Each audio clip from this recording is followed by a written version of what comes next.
ఆంధ్రప్రదేశ్లోని అన్నమయ్య జిల్లాలో ఉన్న రాయచోటి పట్టణం ఇటీవల ఒక పెద్ద వార్తతో దేశమంతటి దృష్టిని ఆకర్షించింది.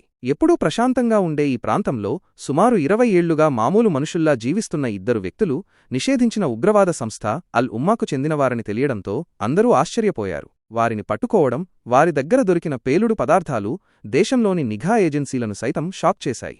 వారి గురించి 2025 జూన్ 30న తమిళనాడు యాంటీ టెర్రరిజం స్క్వాడ్ మరియు అన్నమయ్య జిల్లా పోలీసులు కలిసి చేపట్టిన ఆపరేషన్లో అబూబకర్ సిద్దిక్ మరియు మొహమ్మద్ అలీ అనే ఇద్దరిని పట్టుకున్నారు. వీరు తమిళనాడుకు చెందినవారు. 1999 నుండి ఎవరికీ కనిపించకుండా ఉన్న వీరు తమిళనాడులోని చెన్నై, త్రిచి, కోయంబత్తూర్లలో జరిగిన బాంబు పేలుళ్లతో పాటు ఇతర ఉగ్రవాద పనుల్లోనూ నిందితులుగా ఉన్నారు. ఆశ్చర్యకరంగా వీరు గత 20 సంవత్సరాలుగా రాయచోటిలో స్థానిక అమ్మాయిలను పెళ్లి చేసుకుని చిన్న చిన్న వ్యాపారాలు చేసుకుంటూ మామూలు మనుషుల్లా బతికారు. భారీగా పేలుడు పదార్థాలు దొరికాయి. వారిని పట్టుకున్న తర్వాత రాయచోటిలోని వారి ఇళ్లలో పోలీసులు వెతికారు. ఈ వెతుకులాటలో అధికారులు పెద్ద మొత్తంలో బాంబులు తయారు చేయడానికి వాడే వస్తువులను కనుగొన్నారు. వీటిలో అమ్మోనియం నైట్రేట్, స్లర్రీ బాంబులు, 20 కిలోల సూట్కేస్లో ఒక పెద్ద బాంబులుగా అనుమానిస్తున్న 2 ఇతర డబ్బాలు, potassium nitrate, potassium chlorate, potassium permanganate, gun powder వంటి రసాయనాలు, బాంబుల్లో వాడే ఇనుప గోళీలు, నట్లు, బోల్ట్లు, గడియారపు ముళ్ళు.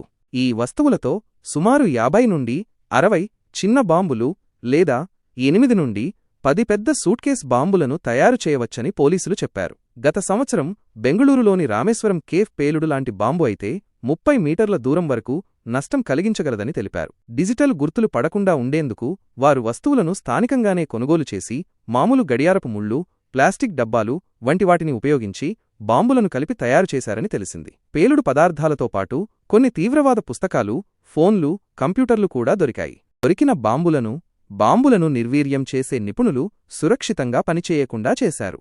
రాయచోటి అర్బన్ పోలీస్ స్టేషన్లో భారతీయ న్యాయ సంహిత, పేలుడు పదార్థాల చట్టం, చట్టవిరుద్ధ కార్యకలాపాల నివారణ చట్టం మరియు ఆయుధాల చట్టం కింద 2 కేసులు పెట్టారు. పట్టుబడిన వారి భార్యలు కూడా పోలీసులు తమ పని చేస్తుండగా అడ్డుకున్నారని, మహిళా అధికారులపై దాడి చేశారని ఆరోపణలతో అరెస్టై కడప జైలుకు పంపబడ్డారు. పోలీసులు వారి నెట్వర్క్, స్థానిక సంబంధాలు మరియు వారు స్థానిక యువతకు శిక్షణ ఇచ్చారా లేదా మరెవరినైనా ఉగ్రవాద పనులకు చేర్చుకోవడానికి ప్రయత్నించారా అనే విషయాలను దర్యాప్తు చేస్తున్నారు. ఉగ్రవాద సంస్థలకు డబ్బు ఎక్కడి నుంచి వస్తుంది, ఇంకా ఏమైనా కుట్రలు ఉన్నాయా అనే విషయాలను తెలుసుకోవడానికి ఆంధ్రప్రదేశ్ పోలీసులు వారిని తమ అదుపులోకి తీసుకుని విచారిస్తారు. ఈ సంఘటన రాయచోటిలో పెద్ద భయాన్ని సృష్టించింది.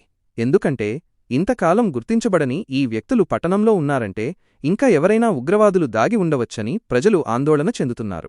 వారిని పట్టుకోవడానికి కొన్ని నెలల ముందు నుంచే నిఘా సంస్థలు వారి కదలికలను గమనిస్తున్నట్లు తెలిసింది. మా వీడియో నచ్చితే లైక్ చేయండి, షేర్ చేయండి, కామెంట్ చేయండి. మరెన్నో ఆసక్తికరమైన వీడియోల కోసం మా ఛానల్కి సబ్స్క్రైబ్ చేసుకోండి. ధన్యవాదాలు. జై హింద్.